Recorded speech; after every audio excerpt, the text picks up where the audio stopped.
kuva mu masaha ya kare kugeza iri joro umutwe wa M23 wakomeje ugaragaza abasirikare benshi cyane batonze imirongo barimo barava mu bice bagiye bafata. Ndagira ngo nze kukubwira mu bice birenga 10 byose byamaze kuba byavamo umutwe wa M23 ahari ahavugwa muri Robero, ariko kandi ni none ahangaha muri iri joro none imirongo y'abasirikare benshi barimo barava mu bindi bice n'ubundi bitari muri Robero. Ndagira ngo tuze kuza kuba twabigarukaho. Amakuru yakomeje kuvuga yuko abasirikare ba M23 bavuye mu bice byinshi cyane bigiye bitandukanye mu burasirazuba bwa Repubulika Iharanira Demokarasi ya Kongo, ariko kandi nubwo umutwe wa M23 utatangaje aho berekeje, ni amakuru twagumye dukura n'ubundi mu baturage batubwira ibikomeje kubera mu rugamba, ndetse ni societe civile ikomeje kuba yatangaza byinshi cyane. Ariko kandi reka twihute cyane, reba aho hasi ni ijambo risa umukara ryanditseho subscribe, maze tukubwire ibice M23 irimo iravamo. Ariko kandi ni video zagiye nazo zisohoka, twongira ngo abo tubana ku rubuga rwa WhatsApp twagiye tuboherereza video z'abasirikare n'ubundi barimo barava mu bice.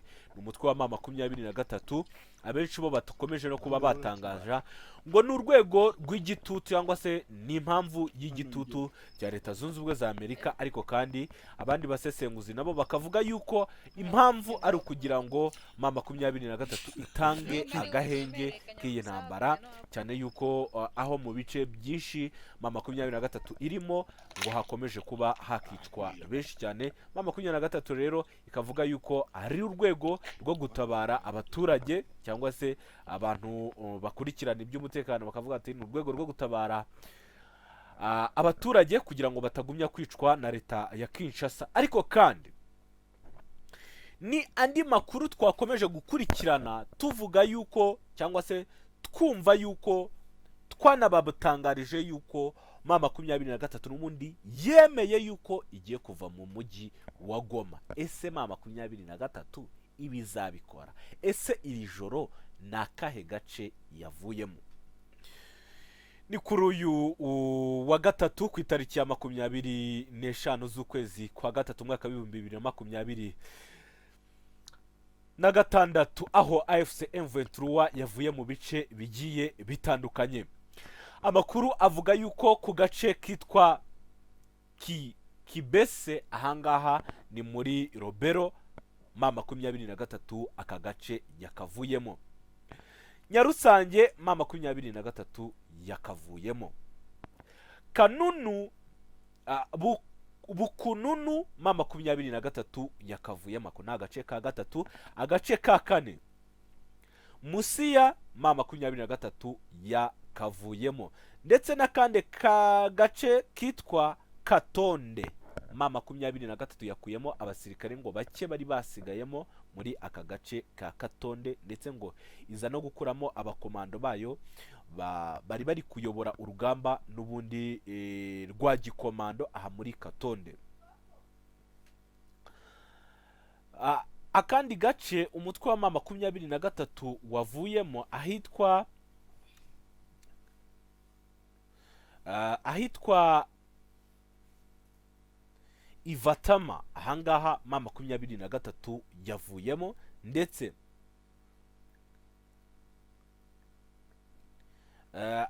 no mu kandi gace kitwa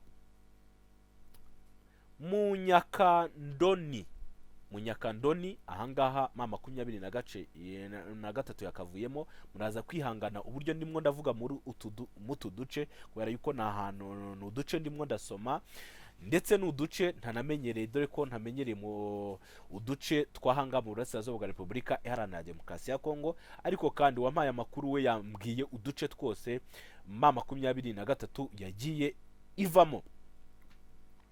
Ahitwa Ruseke umutwe wa M23 aka gace nako yakavuyemo, ndetse Irambura M23 yakavuyemo. Utu duce twose tugera ku 10 umutwe wa M23 yatuvuyemo, ndetse amakuru avuga yuko mu birometero bigera ku 10 ndetse na 25 werekera muri santere ya Rubero. Aho ngaho nutwo duce dukikije aho hose umutwe wa M23 wavuyemo. Ndetse nabakomeje kuba bakurikirana iby'intambara mu burasirazuba bwa Repubulika Iharanira Demokarasi ya Kongo bikanze mu buryo bukomeye cyane. Bamwe bati ni urwego rwa diplomasi cyangwa se ni urwego rw'intambara M23 iri gukina n'ubundi kugira ngo intambara ize kuba yatangira. Ariko kandi ni Repubulika Iharanira Demokarasi ya Kongo twamaze kubona yuko yamaze kuba yakitegura urugamba, ndetse ni mu mujyi wa Uvira hamaze kuba hategurirwa urugamba rukomeye cyane rwo kwirukana umutwe wa M23 mu bice yagiye ifamota cyane cyane muri utu duce twa Kivu y'Amajyepfo ndetse na Kivu y'Amajyaruguru. Umutwe wa M23 nubwo utigeze utangaza aho werekeje n'ubundi uvuye muri ibi bice, amakuru yavuze yuko cyangwa se amakuru yagumye kugaragaza yuko umutwe wa M23 wavuye mu bice byinshi cyane, ndetse ni mirongo yiriwe kuri iyi tariki ya 25 z'ukwezi kwa gatatu mwaka wa 2026. Ni mirongo y'abasirikare ba M23 berekezaga cyangwa se bagendaga bava mu bice bagiye bafata. Bamwe mu baturage bakomeje bakwirakwiza amafoto bavuga ese M23 ntiyaba igiye kuba yakisuganya. Bamwe mu baturage bavugaga yuko n'ubundi bahangayikishijwe nuko ubwo babona M23 ivuye mu duce yagiye ifata, n'ubundi ngo bagiye kuza kuba basanganirwa n'ingabo za leta arizo za FARDC, ndetse ngo baza kuza kuba bakorerwa iyicarubozo. Bamwe mu baturage bakomeje kuba bakurikira umutwe wa M23, ndetse abandi bagumya bahungira mu duce dutandukanye, ngo kuko ngo iyo M23 ivuye mu bice yagiye ifata babona uruhande rwa leta, abawazarendo, abamayimayi, abarundi baza n'ubundi bakagira bamwe bahohotera ngo bashyigikiye uyu mutwe wa M23.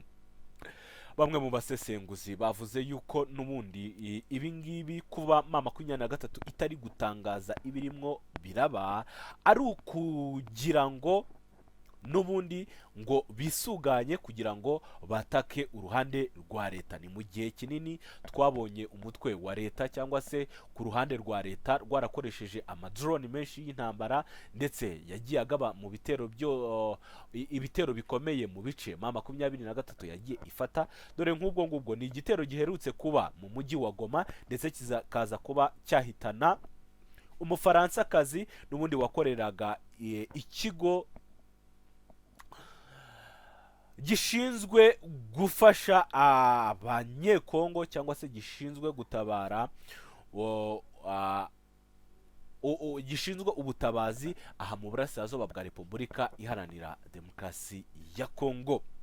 Ni M23 yagumye iterwa mu bice byagiye bitandukanye, ndetse ni igitero cyaherutse kuba cyakorerwa muri Rubaya mu gice M23 yafashe, ndetse naho M23 yari igiye kuba yahumuriza abaturage bari muri Rubaya ku by'ibitero byari bimaze iminsi bigabwa na drone za Kinshasa.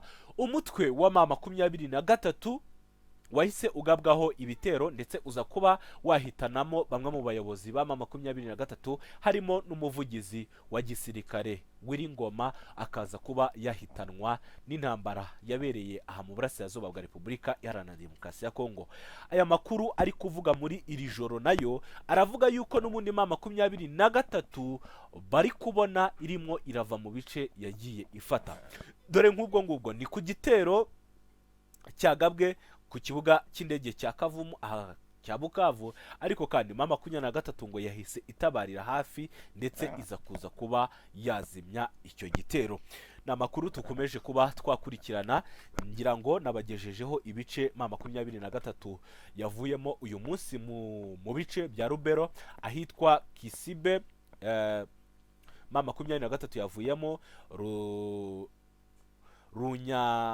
Runyasenge aha yavuyemo, Bukununu aha M23 yavuyemo, Musiya M23 yavuyemo, Rutonde M23 yavuyemo, Ivatima M23 yavuyemo, ndetse ahitwa Rusake M23 aka gace yakavuyemo, ndetse n'akandi gace kitwa Irambura.